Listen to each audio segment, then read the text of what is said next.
Welcome to our YouTube channel Chemistry by Saad Anwar.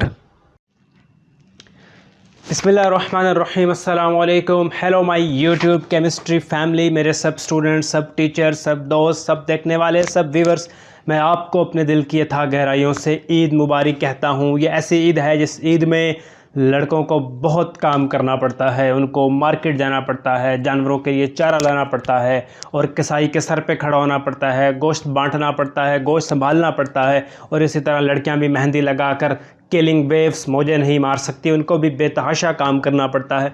तो ऐसी ईद है जिस ईद में हमें बहुत ज़्यादा काम करना पड़ता है, अपने नॉर्मल डे की रूटीन से ज़्यादा वर्क करना पड़ता है। तो इस ईद की मैं आप सबको मुबारकबाद देता हूँ अपने यूट्यूब के चैनल से, केमिस्ट्री बाय साद अनवर से।